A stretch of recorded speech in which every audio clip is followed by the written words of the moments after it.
Hello বন্ধুরা, আজকে আমি নদীর মাছ আর কচু পাতা দিয়ে একটা রেসিপি করব। সেটা কিভাবে করব সেটা আসুন দেখা যাক। প্রথম থেকে শেষ পর্যন্ত দেখবেন। নদীর মাছ 2 পিস। তো এই মাছটা আমি প্রথমে লেবুর রস মাখিয়ে ধুয়ে নিয়েছি। ধুয়ে নিয়ে তারপর নুন হলুদ মাখিয়ে রেখেছি। আর এখানে দেখুন আমি এই যে ফ্রেশ কতগুলো কচুর পাতা নিয়ে নিয়েছি। বুড়ো বুড়ো নয়, বেশ একটু কচি কচি ভাবের। তো এবার আমি এখানে কড়ায় 1.5 চামচের মতো তেল দিয়েছি। তো এই মাছটা ভেজে নেবো। বড় বড় 2 পিস।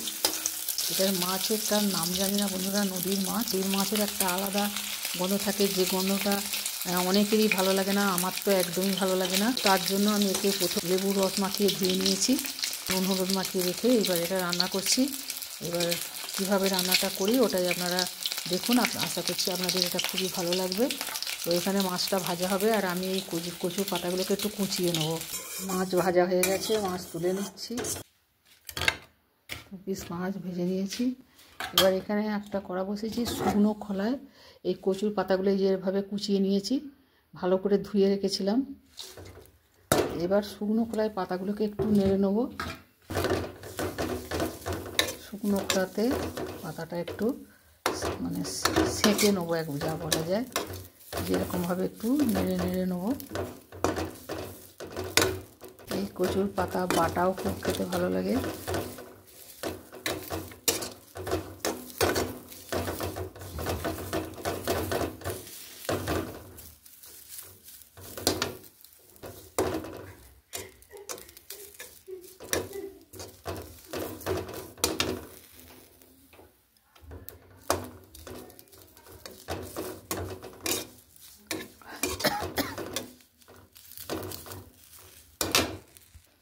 এখানে 1 টেবিল চামচ মতো তেল দিয়ে দিয়েছি। আর এই পাতাগুলো আমি কাঠখোলাই যে নেড়ে নিয়েছি। এবার এখানে কালো জিরে আর শুকনো লঙ্কা ফোড়ন দিয়ে দিচ্ছি। রসুন গ্রেট করে নিয়েছি। এই যে রসুন, এটাই একটু বেশি পরিমাণ দিতে হবে, এটাতেই টেস্ট ভালো হবে।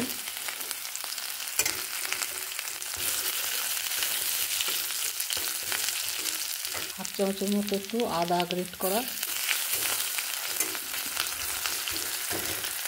এবারে দিচ্ছি একটু জিরের গুঁড়ো, একটু হলুদের গুঁড়ো।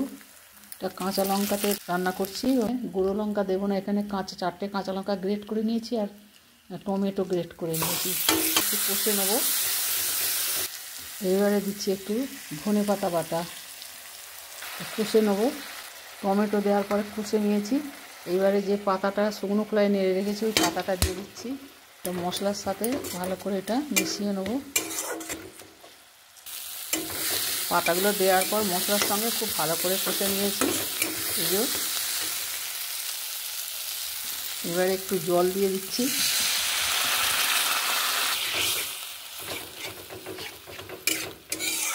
যেমন ইলিশ মাছের মাথা দিয়ে বা ইলিশ মাছ দিয়ে কচু শাক হয়, কচুর পাতা দিয়েও নদীর মাছ, যে কোনো মাছের এইভাবে রান্না করা যায়, দারুণ টেস্ট হয়। নদীর মাছে একটু গন্ধ থাকে, কিন্তু ভালো করে রান্নার পর এতে আর কোনো গন্ধ থাকে না। আর এর মাছের টেস্ট খুব ভালো হয় নদীর মাছের।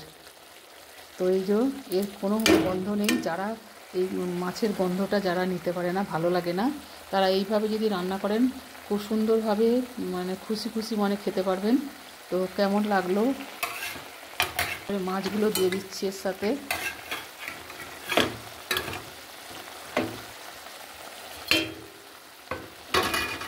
দিয়ে এবার একটু আঁচটা কমিয়ে এটাকে একটু ফুটিয়ে নেবো, মাখা করে নেবো। এই যে লবণটা দেওয়া হয়নি, লবণটা দিয়ে দিলাম। আর একটুখানি টমেটো বাটা আছে, তার জন্য একটু ব্যালেন্স করার জন্য একটুখানি চিনি দিয়ে দিলাম, একটুখানি। আপনারা মনে করলে নাও দিতে পারেন এটা। তো এবার একটু ফুটে যাক। রেডি হয়ে গেছে বন্ধুরা, কচু পাতা দিয়ে নদীর মাছের ঝালই বলবো, নদীর মাছের রেসিপি রেডি। কেমন লাগলো অবশ্যই জানাবেন। মাছটার নাম আমি বলতে পারলাম না, কি হাঙর মাছ না কি মাছ একটা বলে, গাটার তেলে বোয়াল মাছের মতো তেলে, জানি না এটা কি মাছ। তো যাই হোক, তবে নদীর মাছ, গন্ধ দেখেই বোঝা যায় এটা নদীর মাছ।